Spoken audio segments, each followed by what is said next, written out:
I'm telling you, you got to be able to pick up those ideologies. You got to be able to pick up the philosophy. And here's the next part. You got to be able to defend it. If you can't defend your virtues and if you can't defend your values, I'm telling you, you'll fall prey to philosophies that are not in your best interest. And we've got to help our teenagers. We've got to help our kids especially to be able to debate the major life issues, the political issues and the social issues and the religious issues and the spiritual issues and the nutritional issues and the economic issues and all of the rest of the issues that are valuable for us to build the kind of equities we want. You got to get yourself ready. And one of the ways you got to get ready is not just physical and not just spiritual. You got to get ready mentally. And this is where Shoaff went to work on me, to be ready mentally, to develop the philosophy and also be able to defend your virtues and your values. Let's go through it. You need a good library. Shoaff got me started on my library. Here's one of the books he recommended. Think and Grow Rich by Napoleon Hill. Think and Grow Rich. Shoaff said to me, doesn't that book title intrigue you? Think and Grow Rich. Don't you have to read that book? Think and Grow Rich. I said, yes, sir. By Napoleon Hill. I went and found that book in a used bookstore. That's where I had to start. In a used bookstore. I paid less than 50 cents for it. I've still got it. It's one of the rare hardback covers. Think and Grow Rich by Napoleon Hill. Wow, Shoaff was right. Get a library started. It'll change your life. Any home over $200,000 has got a library. Why do you suppose that is? Wouldn't that make you curious? How come every home over $200,000 has got a library? Does that tell you something? Does that educate you at all? You say, well, I can't afford a $200,000 home. It doesn't matter what size home.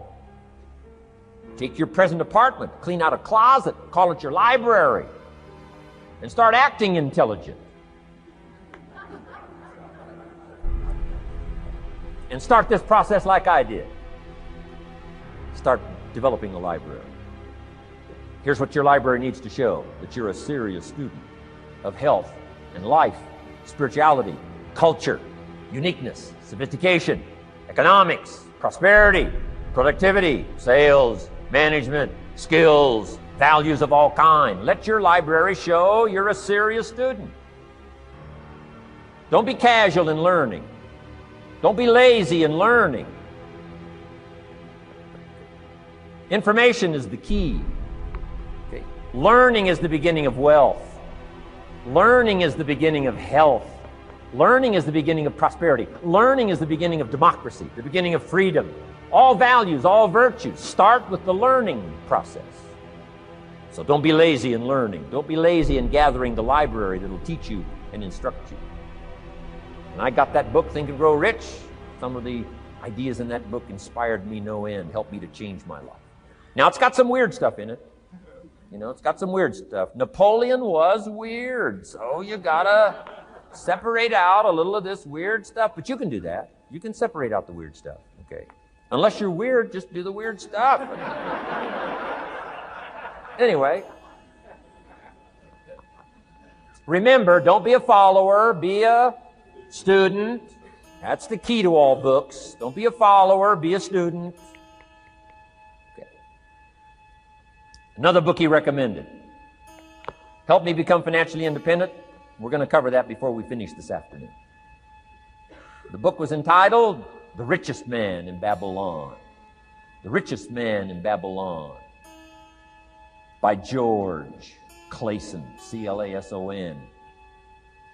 This little book, The Richest Man in Babylon, I use it as a textbook teaching teenagers how to be rich by 40, living in America. 35 if you're extra bright.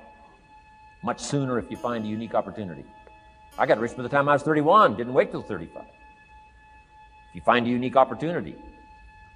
So we'll get into that after we come back from our next break. Richest Man in Babylon. Get your library started. Here are some key sections to put in your library called mental food. In fact, we call it food for Thought. It's so important to nourish the mind, not just the body, but nourish the mind. Key phrase. Now it needs to be well balanced. You can't live on mental candy. Somebody says, well, I just read this positive stuff. That's too second grade. You've got to get out of second grade. You can't just be inspired. You've got to be taught. You can't just be inspired. You've got to be educated. Key. Here's a good book. It's called How to Read a Book. Good title. How to Read a Book by Mortimer Adler. In this book, How to Read a Book, Mortimer, you know, is the chief editor of the new Encyclopedia Britannica. A good set of books, right, to have in your library. The Encyclopedia Britannica, chief editor, Mortimer Adler. He's in his 80s. He's still active, still writing books. I've got several of his books. The 6 Great Ideas, a lot of books. Mortimer Adler. But he wrote this book, How to Read a Book. Now, in this book, How to Read a Book, not only does he give you some good suggestions on how to get the most out of a book. It's one thing to read it, it's another thing to get the best out of it. He'll give you some techniques on how to get the best out of a book. It's very good. But here's what's also in his book, How to Read a Book, a list of what he calls the best writings ever written. The best writings ever written. I've used it as a centerpiece for my library. So I'm just asking you, take a look. If it suits you, fine. If it doesn't suit you, hey, keep looking till you find something to suit you.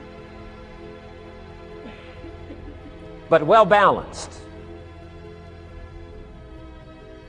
Let me give you some of that balance. Number one, history. We've all got to have a sense of history.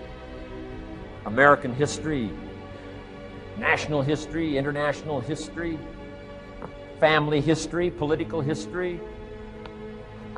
We all need a sense of history. Shortest history lesson. Opportunity mixed with difficulty.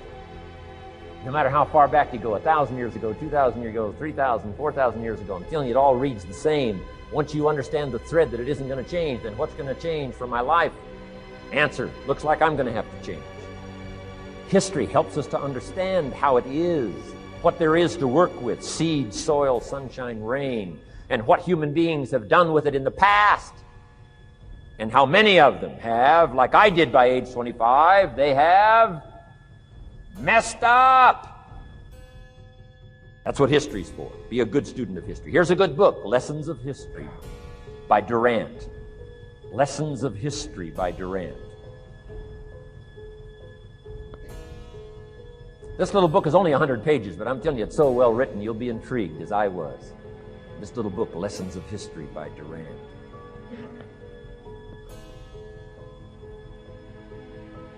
Next is philosophy. Durant also wrote a good book on philosophy. The Story of Philosophy. It's got a good rundown of the key philosophers of the last several hundred years, what they taught and some of the lives they lived. You might find it a little difficult, but hey, you can't just read the easy stuff. Key phrase to add here in parentheses, don't just read the easy stuff. You won't grow. You won't change. You won't develop. Tackle the more difficult stuff.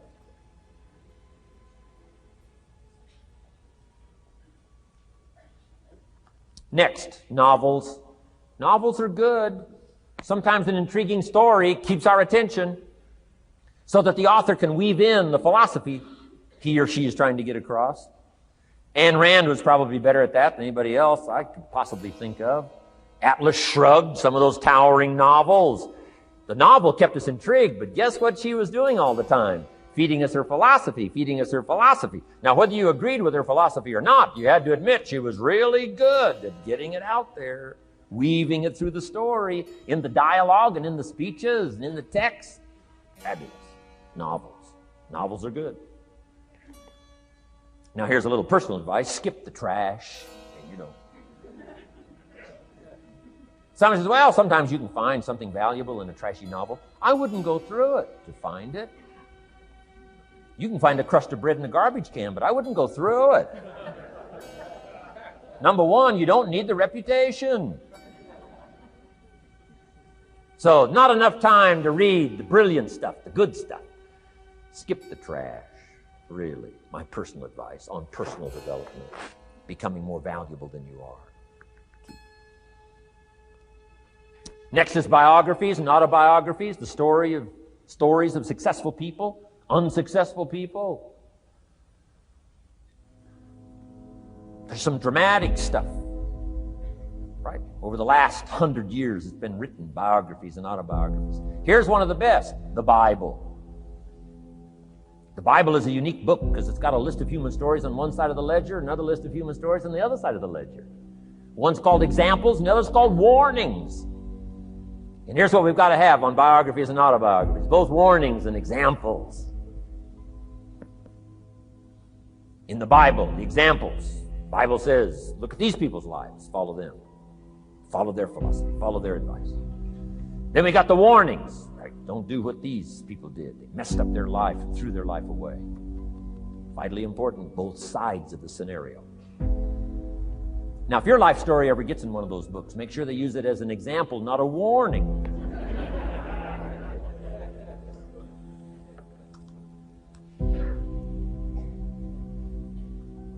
Also, we need balance, both sides, balance, good and evil. Biographies, autobiographies.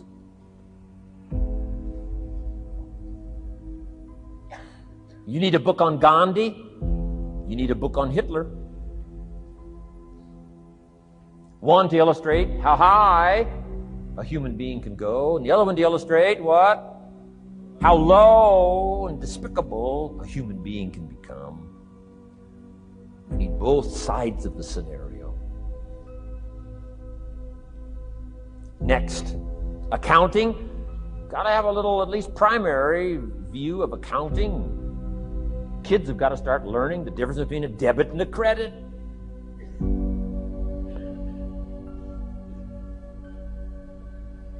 Next is law. We all need, right, a little bit. You don't have to be a lawyer, but you got to know contracts, what to sign, what not to sign, backups, good advice, how to be safe rather than sorry. All of us need a little law, not a lawyer, but a little law, especially these complicated days. Everything's in court these days. I learned this the hard way.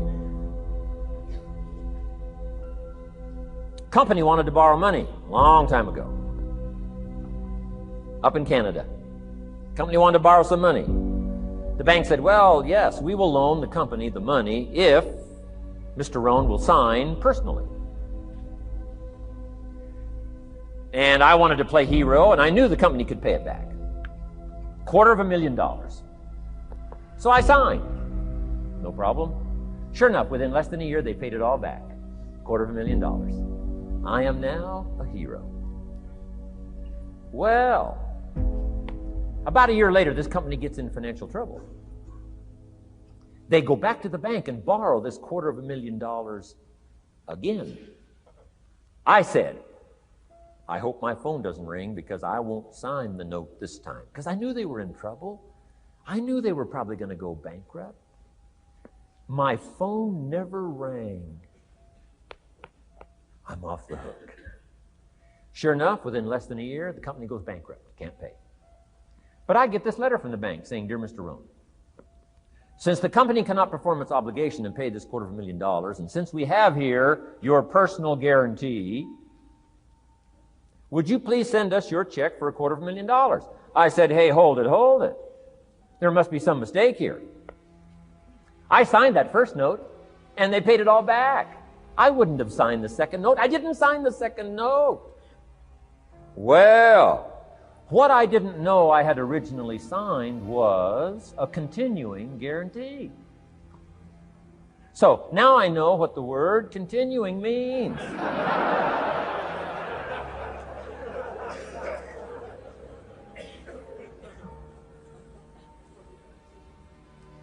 I'm asking you to study a little law, know what to sign, know how to defend yourself, right?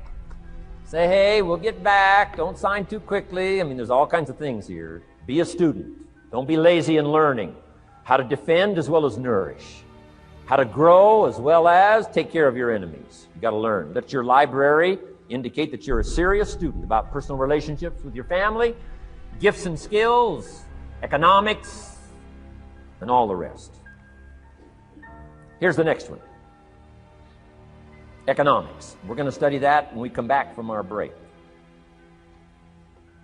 Economics. We're going to cover, especially for the kids today, how to become financially independent. We're going to let the adults listen. I've been teaching kids for the last 18, 19 years how to be rich by 40, 35 if you're extra bright. Most kids think they're extra bright. They go for 35. Or much sooner if you find a unique opportunity. We're going to get into that. Be a student of economics. Next, culture, sophistication. Don't leave that out of your life. Culture, sophistication. Culture is part of the fabric of the nation. Culture is what makes us different from dogs and animals. Culture is what makes us different from the barbarians. Culture, sophistication. Be a student of the dance and the art and music and all the rest of those extraordinary human values that are possible for us all to participate in as well as to enjoy. Be a student of culture. And the last one is spirituality. Study it from the Bible and all the related books about spirituality. If you're a believer, study and practice. Let your library show you're a serious student. Next, keep a journal. Shoaff said, Mr. Rohn, not only be a student, but the good ideas that you develop from the books. Keep a separate journal. Write all this stuff down. Here's what he said. Don't trust your memory. If you're serious about becoming wealthy and powerful and sophisticated and healthy, influential, cultured, unique, keep a journal. Don't trust your memory. If you listen to something valuable, write it down. If you come across something important, write it down. Write it down.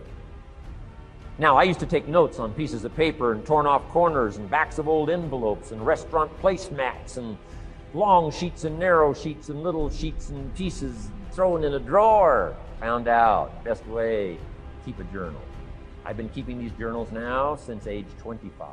It makes up a valuable part of my own learning, and it's a valuable part of my library. My own journals now form a good portion of my own library. The stuff. I'm trying to get kids to do like I do, be a buyer of empty books. Kids find it interesting I'd buy an empty book. Especially at my status in life. What did I pay for this one? $26. Kids say, $26 for an empty book? Why would you do that? Well, the reason I paid $26 is to press me, to see if I can't find something worth $26 to put in here. And I'm telling you, all my journals are private. But if you got a hold of one of my journals, you wouldn't have to look very far until you would say, this is worth more than $26. I must admit, if you got a glimpse of Mr. Rohn's journals, you'd have to say he is a serious